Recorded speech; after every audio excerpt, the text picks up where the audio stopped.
Hey everyone, this is Kate from Moonflower Moments. Welcome and welcome back. Today I'm here to share with you all of the new decks that I've acquired since I last made a video in this series, as well as kind of brainstorm some ways of how I'm going to use these decks in my practice. As always, if you have any of these decks and they're a part of your regular rotation, I would love to hear how you use them. I get a lot of really great ideas from you guys here. So today I actually have more decks than usual to share with you. I have 11 decks. It is my birthday week, so most of these I acquired through just people giving them to me for my birthday. So I'm going to go through the ones that I acquired for myself first, and then we'll go to the ones that were sent to me for my birthday. So to start out, I'm going to share with you a deck that I actually thrifted for $1.99 from Goodwill. So it is one of my favorite Goodwill finds of the year. And here are the cards. This is the back.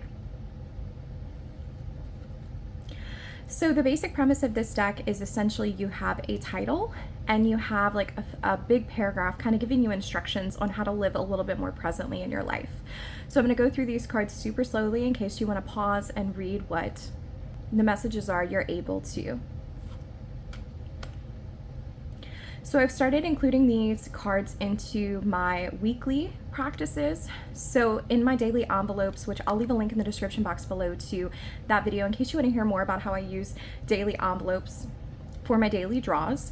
Every 7 days I have chosen to include one of these cards because some of these cards are relatively easy to incorporate and to do. The exercises aren't too difficult, whereas some of them I would prefer to really kind of give like a full week's energy and time to. One of my core values is, of course, to live like very presently in the moment. And so I appreciate that that is the spirit of this deck. I feel like things like such as like relax your face, if this was a card I were to get for the beginning of the week, would actually be incredibly substantial for me because it would help me to remember where I'm feeling tense and just a brief reminder that I'm able to relax.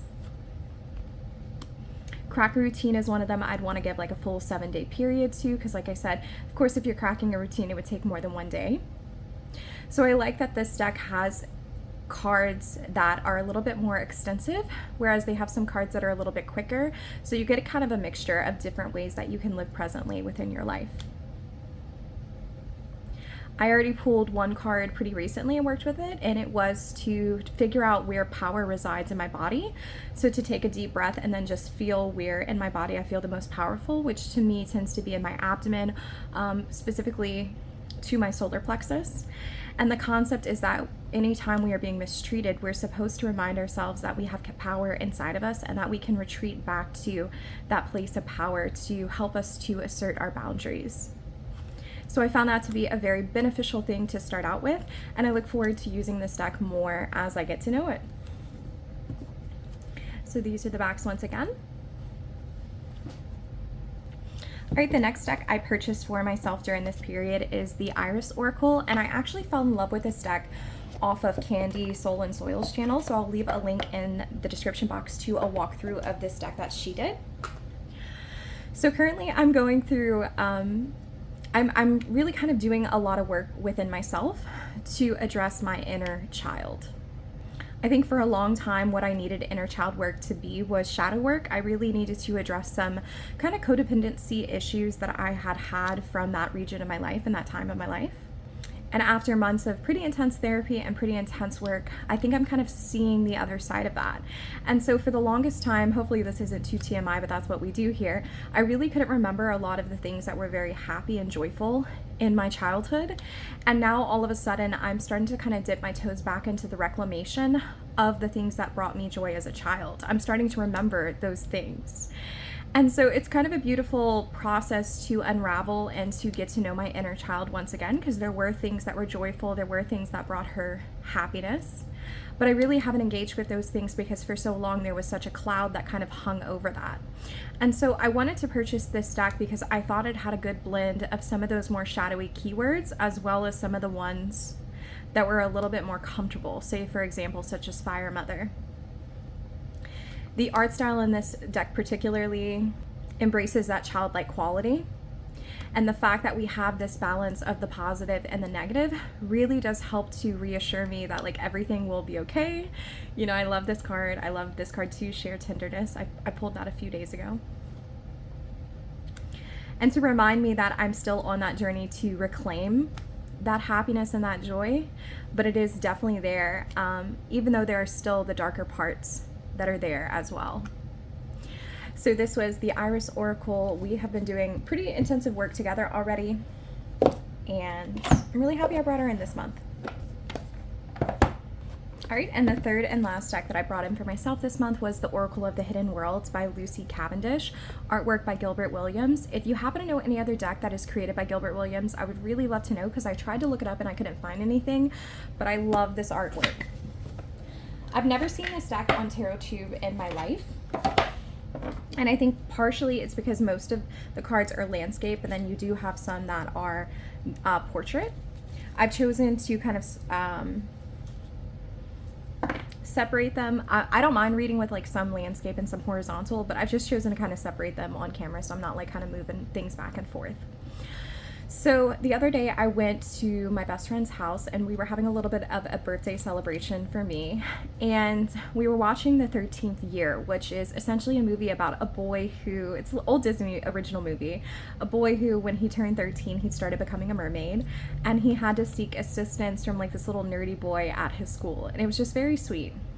And it was one of my favorite movies that I used to watch all the time as a child. And I happened to see a card posted on Supportive Tarot, and it was just one of these cards, and someone had asked, you know, what is this deck?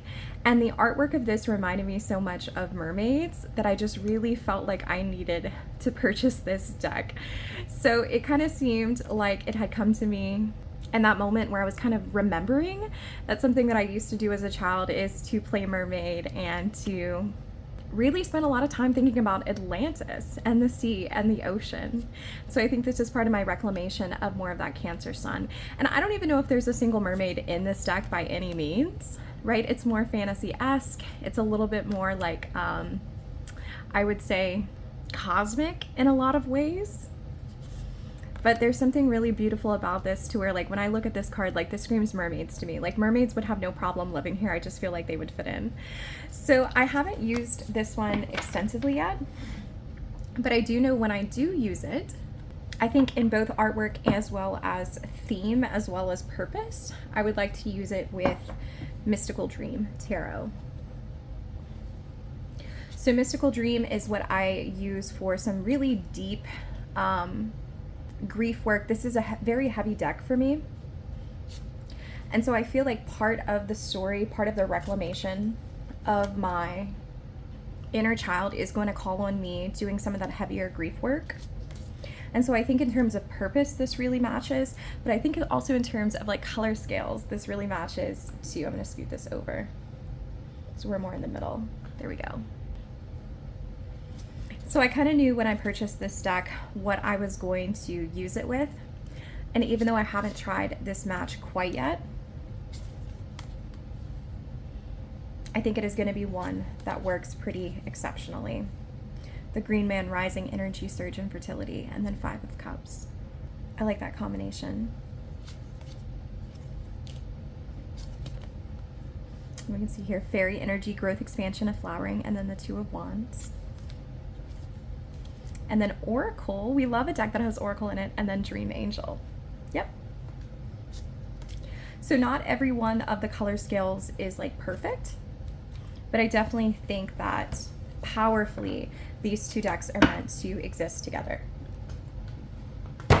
So I'll let you know once I've done some more work with those two decks how that pair works out.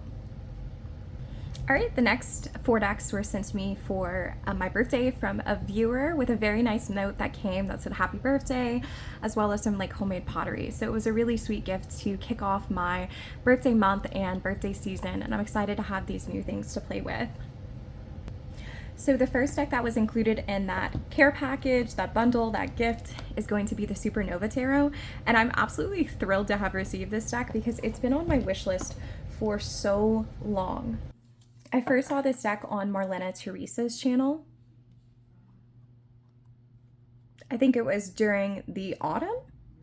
And I knew instantly when I saw it that this was a deck that would be coming home to my collection, but I wanted to wait until the summery months in order to be able to tap into this deck because I felt like it would really shine very brightly in the summer months. And I tend to be pretty like mindful about what seasons I bring decks in. So I think that this came like right literally on the summer solstice is when this deck arrived. It was June 20th. I think that it was definitely meant to be. So I have done a little bit of work with this one. When my best friend came over, I showed her basically all my new decks because, you know, I'm a little nerd and I like to share that kind of stuff. And she's been on the look for a tarot deck that really resonates with her. And so as soon as she opened up this package, she was like, oh, I think that this is my deck. And she ended up ordering a copy for herself. And so she's dipped her toes into just like a little simple RWS deck before, done a couple of readings with the Enchanted Forest because I gave that to her. But she said that when she first read with this one, it was an absolute like magical experience. And so I ended up doing the same spread that she did, and we kind of came together and compared and contrasted how the cards looked and the messages that we received. The guidebook for this deck is really quite exceptional. I'm actually going to go ahead and show you this if you're not familiar with it, because I think like Los Scarabeo decks get a bad rap for the guidebook. In the case of this, I don't think that that is deserved at all. I think it's a really good guidebook. So we have this right up here with the upright as well as the reversed. So I'll let you pause that if you want to read it. But a little bit later, we also have in the guidebook the explanation of the art. So in a separate section that is titled Exploring the Symbols Used by the Artist, here is what he had to say about the Empress. Oh, we have a vaginal symbol. Oh yeah, I can definitely see that. Oh, that's really cool. So I like that it has descriptions of all the cards, it has keywords, but then for the majors especially, we do get like a little bit more insight into the artist choices, which is important to me. So I would say that this deck is very appropriate for a beginner, but like a beginner that doesn't want a basic deck. Another way that I have been using it, other than just kind of the comparison, contrasting, and like teaching my best friend, is with the Symbolic Soul Tarot.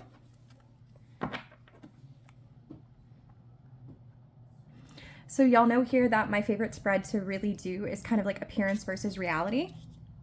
And so I kind of like this match to kind of represent the Supernova, kind of representing like the verboseness and like kind of the vibrancy that is the top layer. Whereas Symbolic Soul kind of represents what is lurking underneath. And so it kind of goes back to that basic theme of appearance versus reality. And I think both of them, the people are illustrated with such like sharp angles that there's a real kind of like jutting feeling that I get when I read with these two decks together. I think they're both a little bit kooky. I think they're both a little bit weird. And I think for that reason in particular, it is such a delight to work with them. Also, not gonna lie, like I can't help but see like a lot of like phallic imagery and Symbolic Soul. And I think some of that is definitely represented here as well in the Supernova. So I like that there is that layer too if I want to tap into it. So there we go. This is the Symbolic Soul with the Supernova Tarot. All right, the next deck that was included in my care package is the Moonbaby Tarot, which is so sweet. I know this one is out of print, so, you know, if anything, it makes it even more deliciously special. So this one I have shuffled and started working with quite a bit. So as many of you know, this is actually a reprint of a deck from the 70s. And I have self-confessed on here that I really do love the 70s aesthetic. I have a house that is very much so stuck in the 70s. She has a really cool, neat little spiral staircase and like a nice little screened-in porch. And she is very, very, very orange. Exposed wood everywhere, and it's just very orange. And that brings me a lot of joy. So when the viewer and I were talking about this deck, she said that she sent it to me because she knew that I really love the 70s aesthetic. And this deck is just a pure bundle of absolute joy. So I have been using this for little readings here and there. I think I might do a Tarot Tuesday on my Instagram account where I read like for free for viewers pretty soon. And I think that this is definitely going to be one of the ones that I use because I think that any of these images can really just bring like a little like spot of sunshine into everyday life. I really want to match this with an affirmation deck. Now I do have the Enchanted Blooms, which is a butterfly kind of dragon flower deck that I like to use for affirmational purposes. But other than that, I don't think that I have too many like affirmation decks per se, but I want to get something that is bright and super kind of gorgeous and lush like this is, because the cardstock on this is like just so pretty. Something that can help me like do like just a little positive reading, because I really feel like, of course, like any deck can get into the shadowier parts, but when you have a deck like this that so perfectly represents like the summer months and like the sunlight of the summer months, I think it would be really fun to match these bright colors with something that is affirmative in nature. So if you have any ideas of like an affirmation deck that could be paired with this, I would really love to hear. I know this deck oftentimes makes it on people's channels, but I really haven't like seen too many matches with it. So I'd love to hear if you can think of any that can be paired with this one. So this was the Moon Baby Tarot. She's sweet. She's been staying out on my reading desk ever since I got her. All right, the third deck that was in that bundle is the Enchanted Forhaxa Tarot by MJ Cullinane. And if I'm saying the Enchanted Forhaxa wrong, please let me know. I did see someone leave a comment on a creator's page the other day instructing them on how to say Forhaxa, but it was before I got the deck, so I didn't screenshot it to remember. So if I'm saying it wrong, please let me know.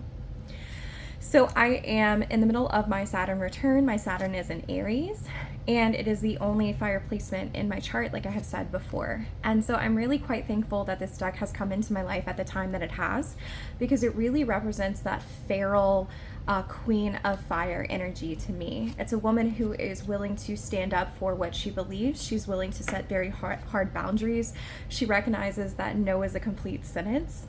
That's what this deck definitely feels like to me. At the same time though, she is still so deeply connected to nature, and I think that that's where she gets like her ferocity and her vibrancy from. And so everything about this deck is a deck that kind of meets me where I have been, but also meets me where I want to be. This deck is definitely the one that is representing my whole self right now in the fullest capacity. So this is one that I'm not going to do little light readings with. I really felt like when I first opened up this deck, like I could actually feel kind of power residing in my body. So I want to kind of save this one and savor it. I love this card so much, especially with like all these like cherry blossoms blooming in the back. Or maple trees, I don't know. We don't get either one of them in the South, so please let me know. But there's a richness here and a vibrancy here that like really calls and kind of demands that I sit down with the readings that I'm doing, that I don't just do them quickly, but I do rituals around them, and I journal, and I take time to really understand what is trying to come through. So the first time I did a reading with this deck, this was actually the pool that I pulled. So I pulled 10 of Earth, and we have this woman who is showing her young daughter essentially how to tend the land. And they are picking fruit from land that has been passed from family to family, but you can also tell here from the bees as well as from the ladybugs that they recognize that the land is a source of nourishment, not only for them, but for the creatures around them. So I really appreciate that. And then the card right below it was the Elder of Fire, which is the King of Wands, that energy that I'm trying to step into. And the card all the way at the very bottom of the deck, which I do always read as relevant, was the King of Cups, which is where I've always been in the past. And so I kind of felt like a message that came through almost immediately for me, that this woman represented this King of Cups, and this child here is what is to become the King of Fire. And so this woman is nurturing this child to help her remember that she still has these roots inside of her of the King of Wands, not King of Wands, King of Cups, but she is moving towards this King of Fire, and that is who she's going to be. So it's the elder kind of nurturing the young one in this sense, and both are parts of me. So I thought it was really incredible that kind of like I dubbed this my fire deck, and within the first reading that message really shone through in a very like prolific and profound way for me. So this was the Enchanted Forhaxa Tarot, which I'm really glad to have received. I have a lot more work left to do with this deck. This is one that's going to appear a lot on my channel, but it's exciting for me to have a deck that finally feels like Queen of Wands to me rather than King of Wands. I think for a long time I was using Aztec and William Blake because it's very Kings of Wandsy. I'm kind of excited to see what Queen of Wands feels like for me. All right, and the last deck in that bundle is going to be the Guardian of Night Tarot by MJ Cullinane. So this one I have not used yet. but I have a lot of different ideas about how I'm going to use it. So for the longest time, I kind of refused to let myself buy decks that had a lot of different animals, not because I thought that they wouldn't work for me, because I think that decks like this are actually exactly in my alley, but rather because I had backed Animal and Botanical on Kickstarter. And that's a deck that I really was kind of hoping to kind of be like my end all be all for animal decks. And when it came in, I really had some issues with the execution of the guidebook, so I've never been able to fully kind of grasp it. So because I already had like a deck that I had like high hopes for, I told myself like, no, you already have an animal deck, you don't need another one. And so receiving this one kind of gave me the freedom, because like the freedom to kind of say to myself like, no, like the other deck really is not working for you. Like you shouldn't kind of ban yourself from an entire like array and variety of like a particular type of deck just because you already have like one that is like not working and that you never use. And so I feel like that was an important lesson for me. So even though I haven't dipped my toes into this one yet, I'm really grateful for the freedom that it gave me, because it's like, no, I'm going to be able to really kind of tap in this and say, okay, is this a genre of decks that I like to work with? And I really think that that's going to be the case. So I already have like one small idea of how I'm going to work with it. So I'm going to go ahead and split this, because I have an Oracle deck that is relatively new to my collection that I think it'll pair nicely with. So the first thing that I noticed with these decks is that the Guardian of the Night mostly features land animals. And so I thought to myself, I have the Seashell Oracle here by Broccoli Magazine. And first off, I think that they look gorgeous together, because like they're both collage, but they're both what I consider to be like simple collage. Like there is very clearly a focus in each of the pictures, which allows me to kind of step into collage in a way that helps me to breathe. It doesn't feel overwhelming at all. But if the Guardian of the Night Tarot has mostly land creatures, and the Seashell Oracle obviously represents, you know, the sea, I'm thinking about doing some kind of reading with like the land versus the sea. So I don't have that exactly kind of fleshed out yet, but it's going to be like earth kind of versus water. Or to a certain extent, because seashells are of course also earth, just like in their very tangible nature. What can be learned from kind of existing within like both spaces? I don't know, I'm not sure. But I think I'm gonna really kind of play into those central metaphors. I used to do a very large spread called the garden metaphor spread, which really wasn't even like a garden, but it was like a forest. And I don't know, I used to take all of my nature decks and line them up, and I had like specific spread positions for each type of deck. So I was working with like 12 different decks, but I would only pull like one card from each. And I don't know, it kind of plays on that idea. I know that I like to kind of look at the decks and say, this is like a land deck and this is kind of a sea deck, and kind of play on those metaphors. This is so beautiful, look at that. So this was the Guardian of the Night Tarot, and then also the Seashell Oracle, which has been such a dream since I got it in. I think it really is kind of opening my eyes to this collage work. All right, and then last but not least, I want to share with you guys the decks that my husband purchased for me for my birthday. So he purchased 3, but one of them kind of came as a surprise. The seller decided to include a random deck in there. So I had no idea it was coming, so I'm going to share that one with you first. So my little surprise deck from the seller is a deck I've never seen before on YouTube. So it is called the Inspirational Visions Oracle Cards. I'll go ahead and show you the cards. It has like this, it does like have hurdy gilding, but it doesn't bother me too much because I overhand shuffle, so it doesn't bother me too much. I do like the pretty blue.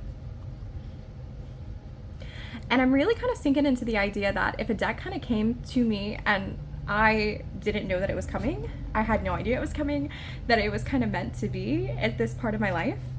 And so this is a deck that I think is going to play extremely nicely with my inner child work, like I had already said. This deck is pretty light washed. It features a kind of a mixture of things like mythological creatures and folk tales and fairy tales and like childhood stories. And so I like that it's kind of like a hodgepodge of things. But for the most part, the phrases are very positive, such as visit enchantment. And like I said before, I think a lot of my inner child work has been very shadow driven. And so I'm excited to sit down and pull one of these cards listen to the spirits, be sensitive to the beings that surround you. When I was younger, I used to go outside and I used to catch dragonflies. I had like a little net. And it's funny, as you get older, you realize that the things you did as a child really were the things that brought you such joy, right? As an adult, we kind of forget that, like, sitting down and kind of watching that dragonfly with all of its like metallic scales, you know, is such a beautiful, incredible experience to witness. And because we kind of get bombarded by like adult life, we have to like intentionally go back and like visit those spirits and be sensitive to them, to really engage with them in a way that we used to as a child. And so I really think that this deck is going to help me reclaim some of those parts that desperately need reclamation. And it's a very empowering feeling to kind of take back some of those narratives and engage and play in a way that I never really have before. My 5th house is in Capricorn, and so I do take like a very serious and structured approach to play and romance and all of the things that are supposed to bring you joy. I'm a very structured, kind of goal-oriented individual. So to sit down and like truly let myself play in this way is something that I don't know if I've ever really done before in a very intentional way as an adult. So I'm looking forward to engaging with this. And like I said, like, it is super light washed, but I guess that's what I need right now in this particular work in my life. So this was the Inspirational Visions Oracle cards, the surprise deck that I didn't know was coming, but I'm going to take it and I'm going to roll with it because I think it's meant to be here. All right, and then next we have one that is super bright and summery. This is Sawyer's Path, a tarot journey. So this is from Jamie Sawyer. And the copyright on this says 2020. I know that this is out of print. I've never really seen this on anyone's YouTube channel, but I was searching Mccuri and I felt like the seller was selling it for a pretty good deal because Jamie Sawyer's decks, I know out of print, kind of tend to go for pretty pricey prices. So I went ahead and jumped on it. So here are the backs. When it was edged, it came in like this like neon green, so I've kind of like toned it down a little bit with a blue, and I think it's much more manageable now. That being said though, I don't really care because like the seller did say that it was edged, so I knew that it wasn't a brand new copy when it was coming in. So I've used this deck a little bit for daily draws so far. Once again, I think that this is the deck that's going to help carry me through summer, especially Leo season.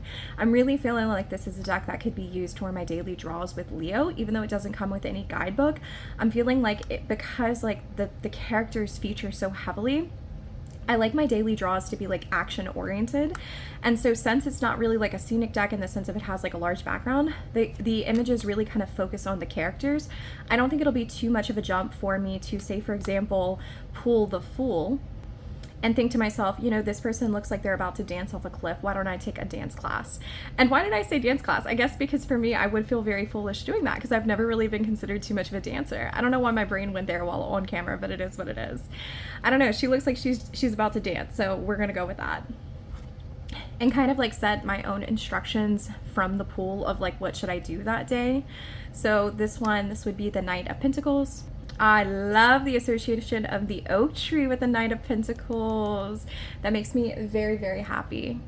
So I would probably go sit underneath my oak tree and just kind of deliberately work on some kind of breathing exercises to feel very like in tune with not only my body, but like the quest for the experience of kind of sitting in the essence of the oak trees as well.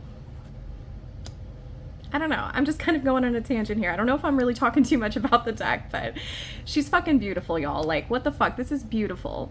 So if you know of any good oracles or other tarots that pair with her, please let me know. I'm such a huge fan of Jamie Sawyer's work, and so I'm truly, honest to God, very blessed that I was able to get this one, especially knowing that it's out of print.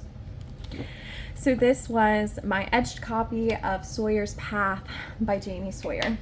Ooh, and I'm dropping cards. Let's see. Oh, and I dropped five of swords. Let's put that guy back in. All right, and then I'm on to my last two that my husband bought me. So, okay, we have this one. So this is the Magical Nature Tarot. I'm especially pleased to have this in my hands because I believe that the creator is from actually like around Amherst, Massachusetts, which is the western part of Massachusetts. And my husband went to school there. So I've always kind of like been a little bit interested in purchasing this deck because the first time that I visited that area of the world with my husband to just kind of like walk around his college campus, it really kind of did feel like home for me. And so for a while there was kind of a consideration of, are we going to live in Louisiana? Are we going to live in Western Mass? Are we going to live in Eastern Mass? which is where he's from. And I like this concept of like there's a deck that is in my possession that he purchased for me that is representative of some like very formative years of like his life, you know, when he was going to college and like his first like adult years. And so I don't know, I'm a Cancer, y'all. I'm sentimental. I think it's cute. I think it's sweet.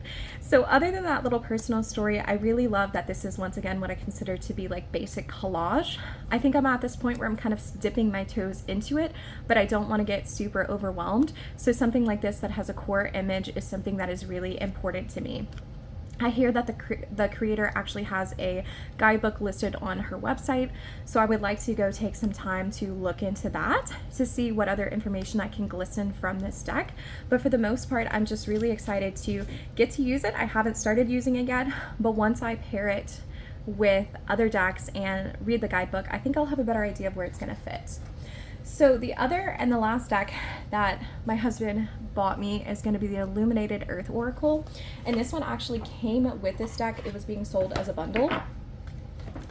And I do want to show these two together, but I'm going to primarily talk about Illuminated Earth because I really feel like these were sold as a bundle for a reason. Like these decks belong together. Like, is this not one of the best matches ever of all time ever? I don't know, there's something about it that brings me very intense glee.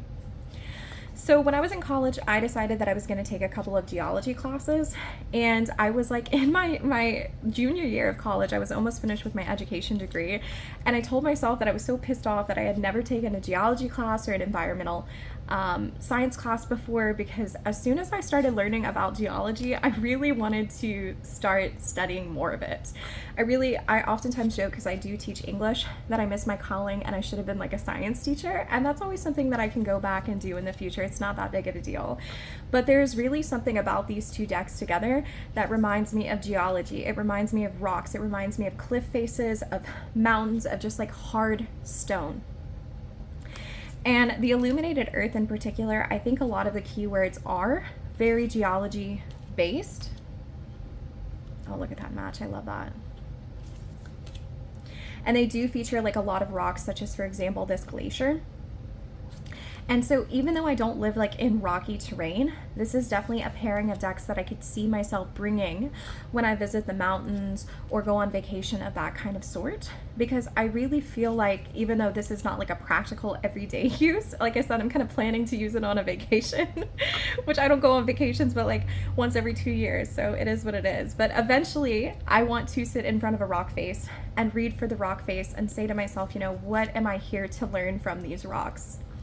That being said, though, I don't think I need to physically be in front of a rock face to engage in that kind of practice. Like I said before, I really like playing with decks in a way where the nature metaphors kind of shine and they kind of lead the types of readings that I do. And so I think I'm going to use these two decks literally, quite literally, to learn more about rocks and kind of go from there. I love this so much. I just think it's so beautiful. Look at it. 9 of Swords and Mystery. 10 of Swords in the Underworld. Ooh, it gives me shivers. The Seeker of Swords, and then Productivity. Oh, so fucking beautiful. Okay, I promise I'm gonna stop. Ace of Swords and Air. Done. Beautiful. All right, so that would be the Faceted Garden, or, oh, sorry, not the Faceted Garden, the Illuminated Earth Oracle and Magical Nature Tarot. I said the Faceted Garden because that's another deck by Claire Mack that I very, very much love.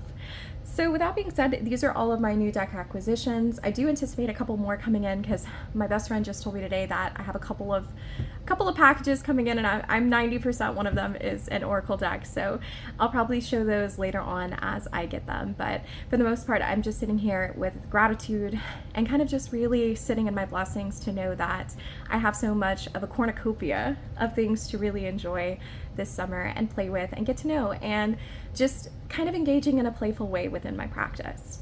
So thank y'all so much for being here. I really appreciate it, and I will see y'all again next time.